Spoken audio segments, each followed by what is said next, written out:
Hello again everyone, TopShelfToy here for GamePassionate, and in this video I'm going to be playing a level from the game Army of Ruin. I've been meaning to feature this game on the channel for a little while now, but I haven't gotten around to it. Since it's spooky season and they have a graveyard level, I thought it would be a good time to get some gameplay up.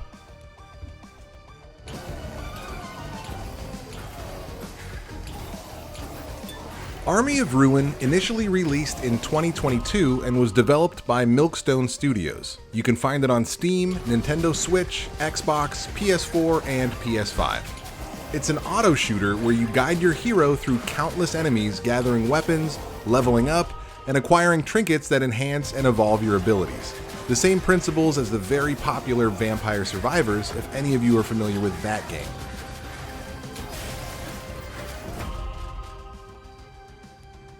In Army of Ruin, there are several levels to pick from and 4 versions of each level. Each version involves a different time limit and increasing difficulty.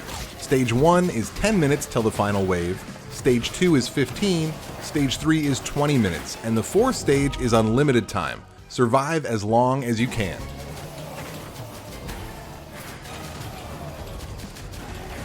You also have the option to add up to 5 levels of Ruin, which are essentially added difficulty modifiers.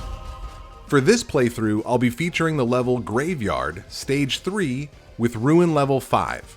That means we'll have twice the amount of enemies, gain 50% less experience, but gold pickups will go up 125%. So there's that. It will also mean that the level will be spawning the Immortal Lich, Poisonous Elites, and Explosive Traps. I've decided to play as one of my favorite characters in this game, Mork the Orc. I mean, the game just calls him Mork, I call him Mork the Orc, but anyways. In this game, each character begins with a unique weapon, skill, and some passive perks. The game describes Mork as a kind-hearted giant with unmatched strength. His weapon is the Mighty Punch, which is a close-range attack that deals high damage. Mork's skill is Nature's Fury, which fires multiple shots in a frontal arc. As for his passive effects, he starts with 25% less speed, but 50% more health. There's also a plus 40% attack size, and an added 25% pickup radius. Additionally, when Mork is hit, he gains temporary damage boost of 20% every 5 levels, up to 10 times. I know that sounds a little confusing and ridiculous, but basically, he's a tough little guy who has a close range attack and a fair amount of health. Mork the Orc.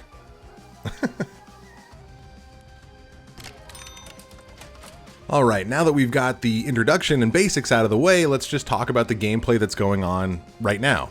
As you can see, your gameplay screen is sort of divided between your weapons and your trinkets. The weapons are, of course, weapons. That's easy enough to put together, but the trinkets are the things that will enhance and potentially evolve your weapons. You can see when you do level up that there will be a weapon evolution on the right side of the screen there, and I've got already a frost trinket and a ring trinket and a sun trinket, so that's why those 3 green check marks are there. That means that I already have the ability to evolve those weapons if I get them up to level 5. Now, of course, when you start playing the game, you won't have the access to the full amount of weapons and trinkets that are available in the game, but as you progress and get gold, you can unlock those things, you can improve your character's base stats, just kind of increasing the damage or the projectile speed, things of that nature. For anybody that might be a little bit confused about the gameplay or how this is working, as I said before, this is an auto shooter. So what that means is that the character is constantly firing weapons at whatever interval those weapons fire at, but you have pretty much no control over it. I am essentially just navigating my character through this vast army of enemies, trying to keep myself alive and unscathed. So every time you level up, the game will give you a random assortment of trinkets or weapons to choose from. The game also does a good job of recommending weapons and trinkets that might suit what you've already chosen. So I have the homemade explosives, that's what those barrels of dynamite are. Eventually the game is going to suggest a fire trinket, because with that fire trinket I will be able to evolve the homemade explosives to their final form. Like I was saying before, you don't have full access to all the weapons and trinkets when the game starts. In fact, you don't have the specific ability to choose which weapons and trinkets you're presented with when you level up. It's literally a random roll from the game itself.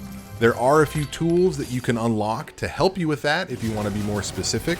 You can actually unlock the ability to re-roll the 3 or 4 items that you're presented with, or you can banish a particular item if it's really not something that you like and you're sick of it popping up repeatedly on your options. Because I'm making this video in spooky season, I was definitely trying to find some Halloween themed weapons and trinkets that I could use. But I also had to weigh that against knowing that I was going to be playing on Ruin level 5, which is pretty difficult. As I was telling you before in the video, this means that they will spawn the Immortal Lich, which is a real pain. It's that thing that keeps following me around the screen, and every time I hit it, it says immune. Yeah, that's the Immortal Lich. It's immortal. You can't kill it. It will just constantly chase you, so you've got to stay out of its way. When I'm playing these games, I'm usually thinking about the weapons that I want to use before, and then I'm thinking about the trinkets that will enhance them, but some people play completely reverse of that. They like trinkets in particular, and those are the ones that they seek out, and then they find weapons that are compatible to them. There's no right or wrong way to do it, it's just whatever works best for you. So there's an example of re-rolling. Because I didn't care for the first 3 options they gave me, they reshuffled and gave me 4 other ones to pick.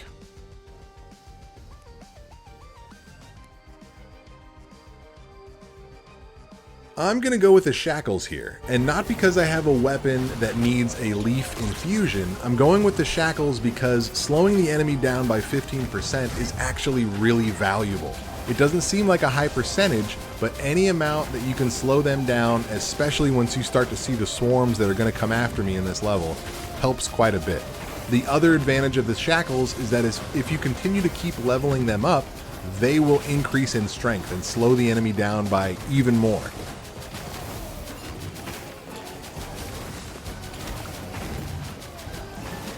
I find I have a better chance of success if I have a good variety of weapons that I'm using. My first weapon was the Mighty Punch for Mork, that's what that yellow slash thing is, and that will attack any enemy that is closest to him. The second weapon that I got was the Magic Staff. This is one of my favorite weapons in the game and one of the first ones that you start out with. The Magic Staff shoots little magic projectiles from your character at the nearest enemy. It also shoots multiple projectiles, and the more that you level it up, you can actually increase the amount of projectiles that it shoots, as well as the size of them, and the frequency. All very good things. The third weapon I went for was the Chain Lightning. I love a good Chain Lightning spell in almost any video game. There is little that is more satisfying than hitting one character and having that one shot that you did hit several other characters in kind of a ricochet pattern. That's Chain Lightning. I love it in almost any game that I can get it. I definitely chose it for this run because I knew it would be very helpful for crowd control. The fourth weapon we went for was the Landslide, which is those giant boulders you'll see randomly kind of popping out. The boulders are great. I like that they don't just disappear, and they have a real good knockback effect. When you're playing games like this and you are crowded all the time, people are constantly pushing in on you, having something that can knock back or push them away is invaluable. It can really be helpful. It also sort of gives you a path or a way out of a swarm if you're really crowded. I could follow any one of these boulders if I needed to, and they could act like a blocker for a ball carrier on a football field.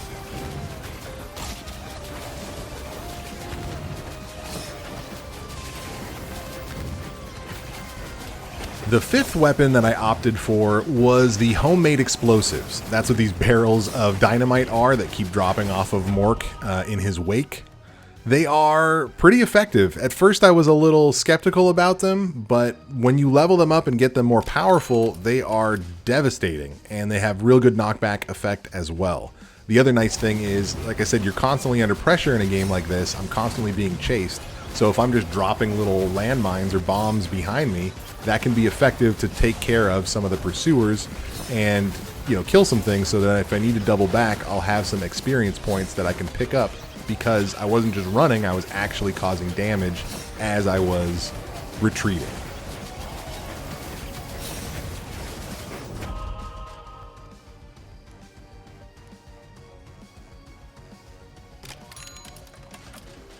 The sixth and final weapon that we've chosen for this run is the Whirlwind Pickaxe.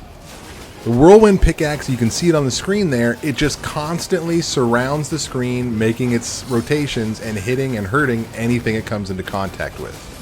I think it's an important thing to have a mix of weaponry if you want to ensure your best run, and that's why I've got such a wide spread of things, right? So you start with the Mighty Punch, that is a close range attack, anything that gets near you will get hit with that.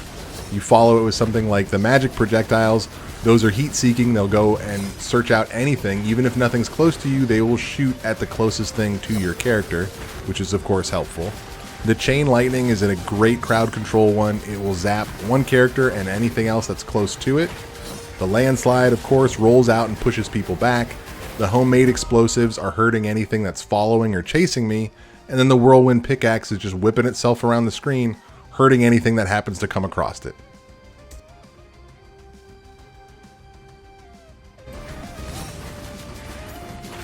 Alright, we've now got two weapons that are up to level 5, and we have the corresponding trinkets, so we've got two weapons that are potentially ready to evolve.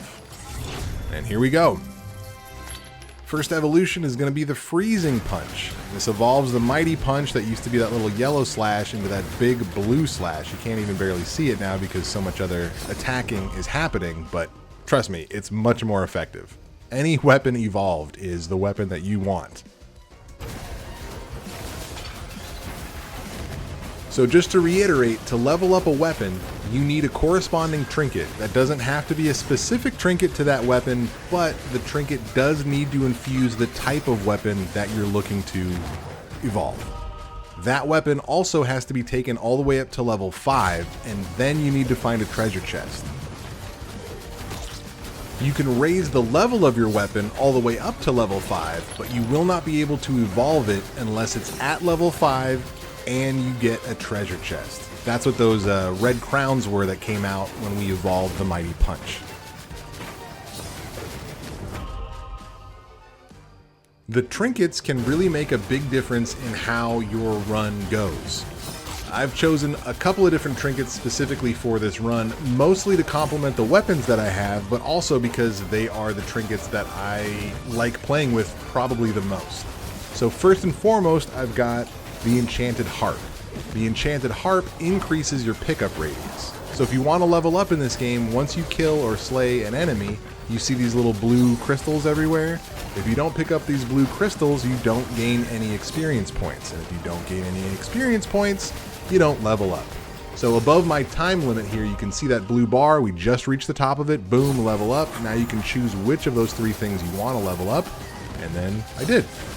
Now the bar is back to the start again and continuing to climb because I'm doing pretty good damage and picking up a fair amount of stuff.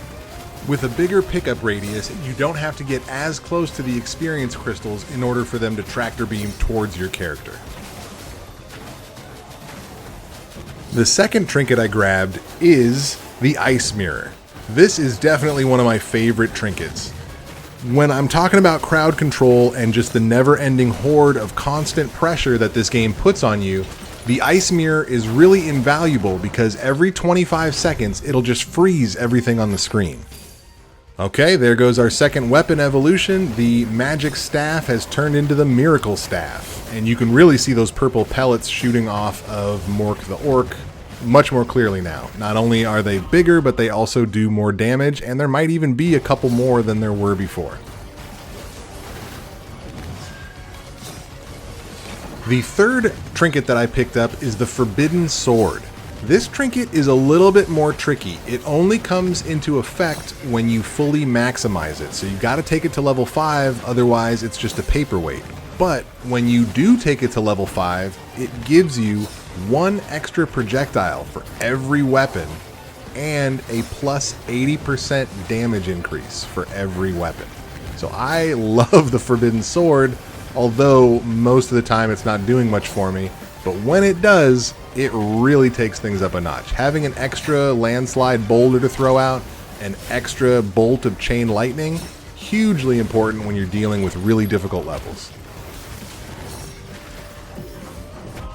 Moving along to the 4th trinket, the leather bracer.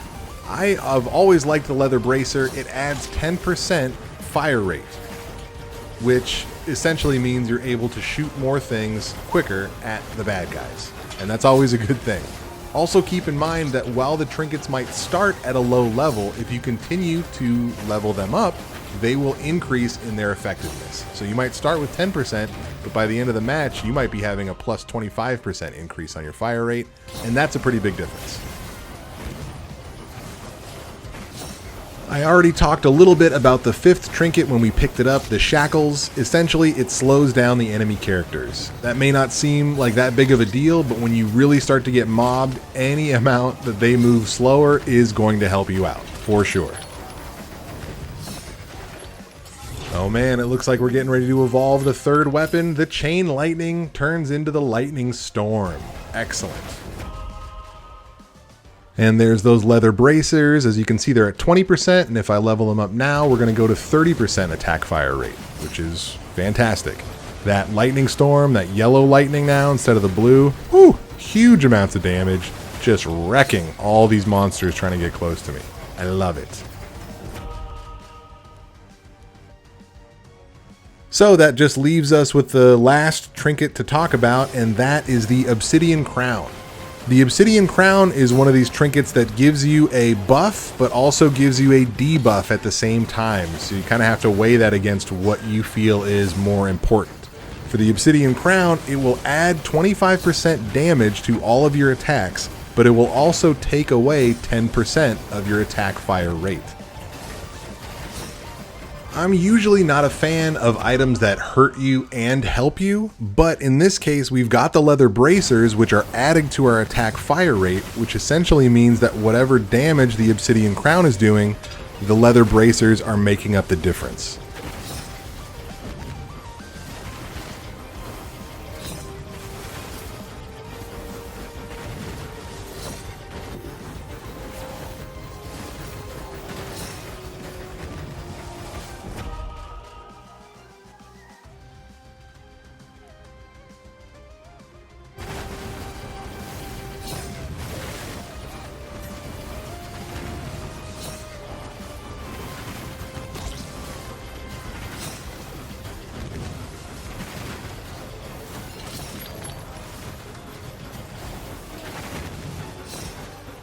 Oh, that Forbidden Sword is great. There's so much stuff that I'm throwing up on that screen. These enemies can't even get close to me.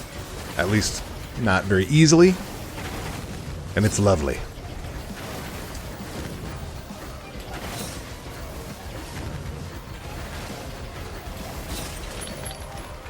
Looks like it's just about time for another weapon evolution.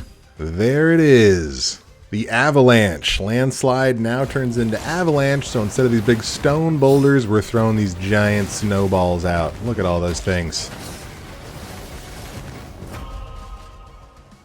Now, because of the trinkets that I selected, I can only evolve one more weapon because I have the right trinkets for it, and that's the homemade explosives. But they're only at level 2, so I'm going to need to buff them up all the way to 5 before I can get to the point where I can get a treasure chest that will evolve them. The treasure chests only drop from beating bigger enemies. Sometimes you'll see a bigger enemy come and they'll have a life bar. If you defeat that enemy, they will drop a treasure chest. Or you can actually find them by walking around the level.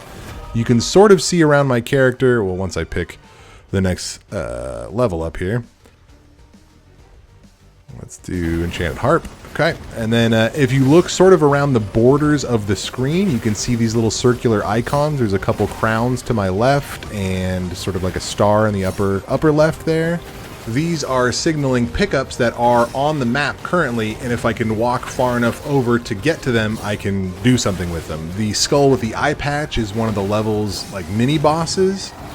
Army of Ruin is full of all kinds of challenges at every stage and every difficulty, and you can choose to take on some of these challenges if you want. Some of them will pertain to these items that are on the map. You might select a level and it will say play this level with this character and defeat all of the mini bosses on this level, and you'll unlock this new trinket or something to that effect.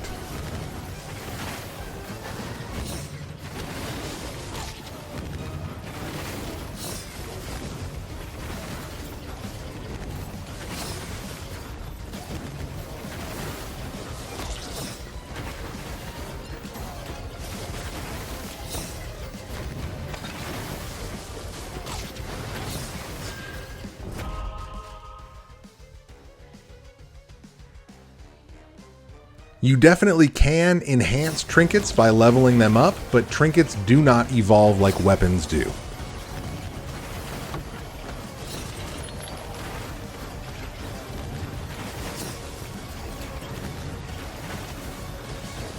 Alright, looks like we're just under 5 minutes away from the final wave for any of you that are still with me. The enemies are getting thicker and thicker, but I am pretty well seated with the weapons and evolutions that I've been able to achieve here. You can see I'm just doing crazy damage. Those freaking whirlwind pickaxes are everywhere.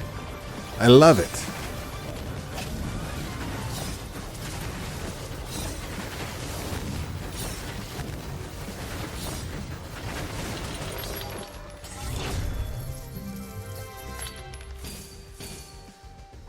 You can pick up items that increase your luck in this game, and as far as I can tell, when your luck is increased, essentially it means that you have a chance to get more bonuses every time you level up or open a chest. Like I've seen a chest, you can open up a chest and it'll level up one of your weapons one time. I've opened a chest before with high levels of luck, and it's given me 5 perks from one chest, which has been pretty sweet.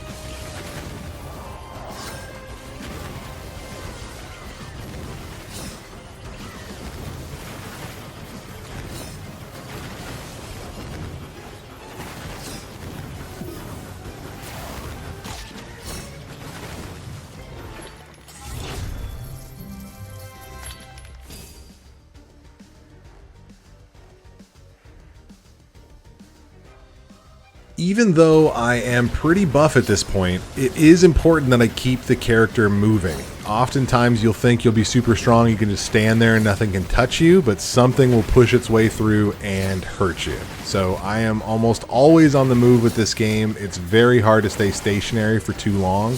Even if you want to stay in a small area, it's better to just kind of, run little consecutive circles or something along those lines, because always be moving. It's video games. Always be moving as best you can. Otherwise, you're just a sitting duck.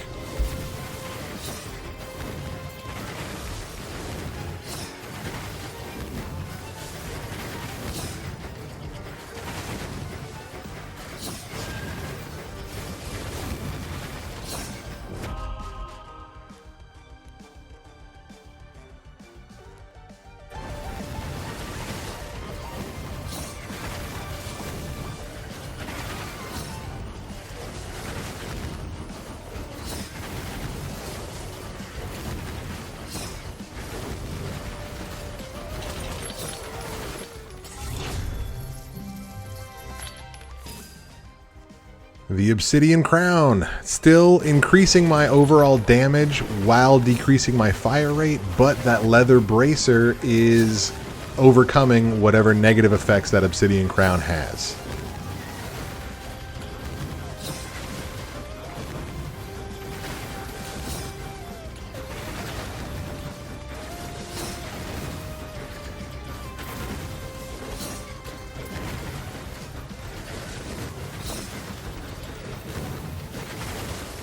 I think it's pretty safe to say that if I didn't have the avalanche weapon, you know, these giant snowballs rolling out here and pushing out some people, this would be a much different looking board and map. I think I would be a lot more swarmed if I didn't have this chain lightning and the avalanche. Those two things in particular are doing a ton of damage and really helping keep me from getting in the sticky.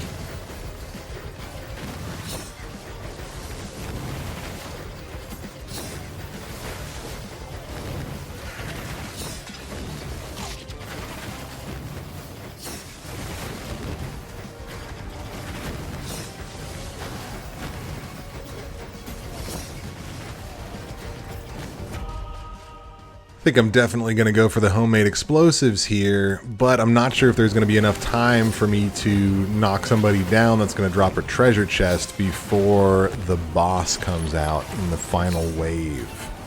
I guess we'll just play it by ear. It's just under 2 minutes here. Let's see what happens.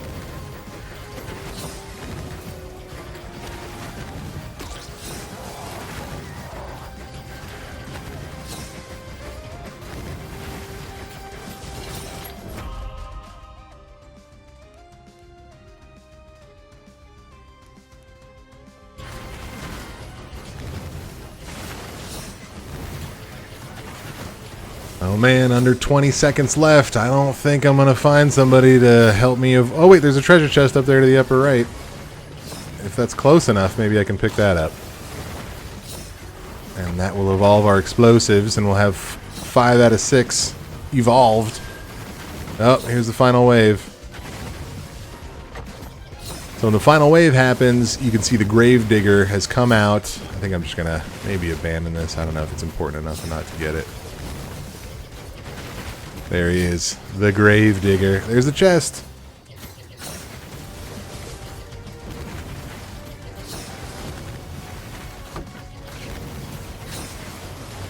Let's just destroy the minions instead.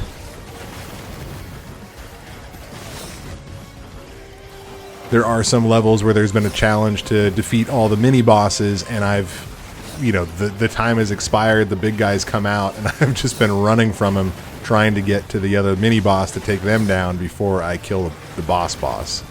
That's not the case with this one. Doing real well, shutting everybody down.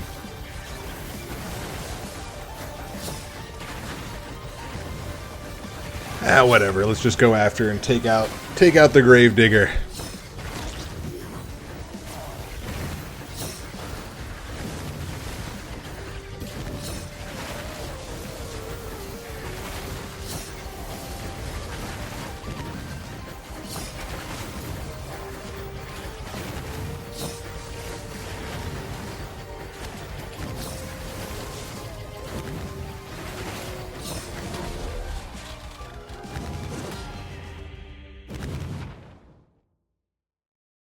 Victory.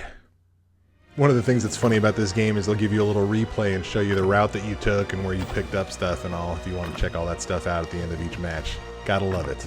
Well, thank you so much, anybody who actually made it to the end of this video. Greatly appreciate it. Thanks for watching. Please don't forget to like and subscribe if you enjoyed yourself, and I hope you have a happy Halloween and a great fall.